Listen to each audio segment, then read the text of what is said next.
Hello बच्चों, आज हम पढ़ने वाले हैं निर्देशांक ज्यामिति जो हमारी कक्षा 10वीं के 7 अध्याय में दी गई है। बच्चों, हमारी जो अभी त्रैमासिक परीक्षा स्टार्ट होने वाली है उसमें 7 अध्याय तक हमारी मैथ 10वीं की आएगी। तो बच्चों, आज से हम पढ़ने वाले हैं निर्देशांक ज्यामिति। तो बच्चों, इसको लगाने के लिए आपको थोड़ी सा क्या करना पड़ेगा, बिंदु। तो इसमें हमारा अब हम अपने क्वेश्चन नंबर 7.1 का पहला क्वेश्चन पढ़ने वाले हैं। पहला क्वेश्चन क्या है हमारा? पहला क्वेश्चन है बिंदुओं के निम्नलिखित युग्मों के बीच दूरियां ज्ञात कीजिए। हमारा सवाल पहला, दूसरा, तीसरा, 3 सवाल हमको दिए गए हैं। इसमें निम्न युग्मों के बीच की हमें दूरियां ज्ञात करना है। तो बच्चों, हम पहला सवाल लेके इसको सॉल्व करेंगे। तो पहला सवाल हमारा करने वाले हैं हम हल। तो देखिए बच्चों, अब हम आपको लेके इस सवाल को, पहला सवाल करेंगे हल। तो इसमें क्या होता है, क्या कह रहा है कि बिंदुओं के निम्नलिखित युग्मों के बीच की दूरियां ज्ञात कीजिए। तो हमको क्या करना है कि माना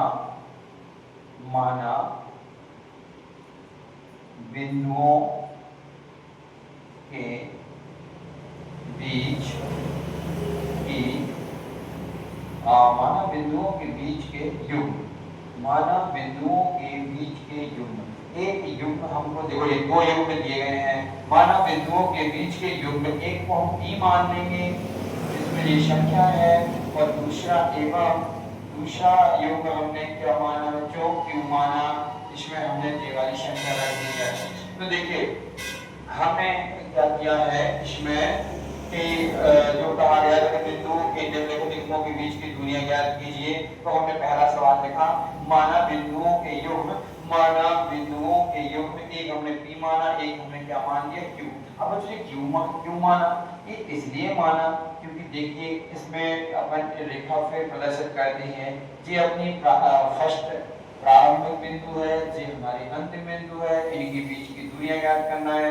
पहला हमारा यहाँ पॉइंट लिख देंगे संख्या, और लास्ट वाली यहाँ लिख देंगे। अब बच्चों इसमें दूरी का सूत्र लगाना है। दूरी का सूत्र होता है हमारा, जो आप आदमी 9वीं में पढ़ के आए, भुज कोटि, आगे वाली संख्या हमारी भुज होती है, पीछे वाली हमारी कोटि होती है। यानी आगे वाली संख्या हमारी x अक्ष की होती है, पीछे हमारी y अक्ष की होती है। वैसे ही इसमें रखना पड़ता है।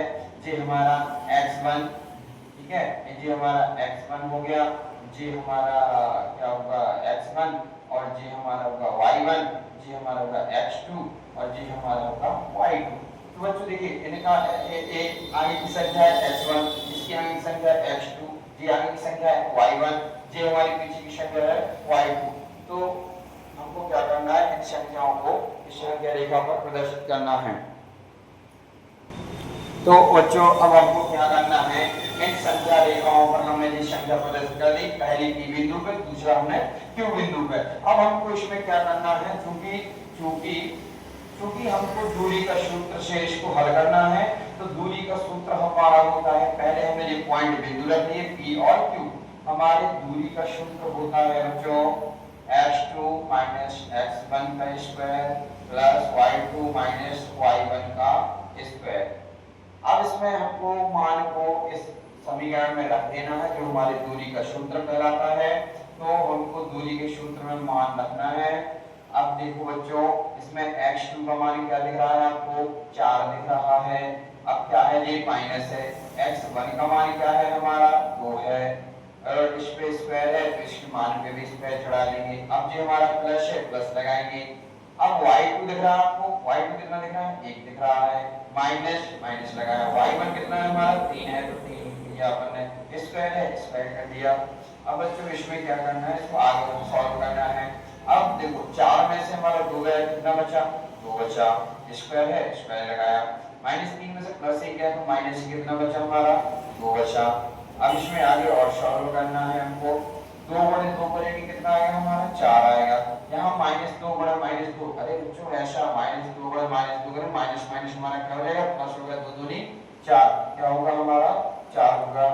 अब ये हमारा 4 और 4 कितना हो गया, 8 हो गया। अब बच्चों 8 के फैक्टर कर दो, 8 के फैक्टर आपको आती होंगे, 8 के फैक्टर आपने किए तो ऐसा आया, यानी 2 बड़े 2 कितनी बार आया, 2 बड़े 2 हमारा 3 बार आया, ठीक है।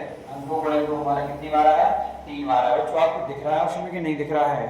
ओ अरे इसमें नीचे कुछ दिख नहीं रहा है शायद, सॉरी बच्चों, यहाँ बगल में लिख देता हूँ मैं ये वाली लाइन, इसके नीचे वाला बगल में लिख देता हूँ मैं, ठीक है। जे हमारा PQ बराबर 8 की फैक्टर करेंगे तो हमारे 2 बड़े 2 कितनी बार बनेंगे, 3 बार बनेंगे। तो इसमें क्या करना पड़ेगा हमको, 2 का एक जोड़ा है इसको बाहर रखेंगे, अंदर क्या बचा, 2 बचा। तो ये बच्चों हमारी PQ के बीच की दूरियां थी वो कितनी निकली, दूरी हमारी निकली 2√2 निकली। बस आपको लिख देना है अतः बिंदु युग्म के बीच, अतः बिंदु युग्म के बीच की दूरी, अथवा बिंदु युग्म के बीच की दूरी कितनी निकली बच्चों हमारी, 2√2 मात्र, क्या निकली, मात्र में बताना पड़ता है बच्चों। तो बच्चों इसमें कुछ नहीं था, इसमें था बिंदुओं के निम्नलिखित युग्मों के बीच की दूरियां ज्ञात कीजिए। हम एक सवाल दिया था, इसको अपन को मानना था PQ बिंदु पर प्रदर्शित कर देना था, एक बिंदु में P मानी, Q मानी, P पे पहला वाली संख्या रख दी, Q पे दूसरी वाली संख्या रख दी।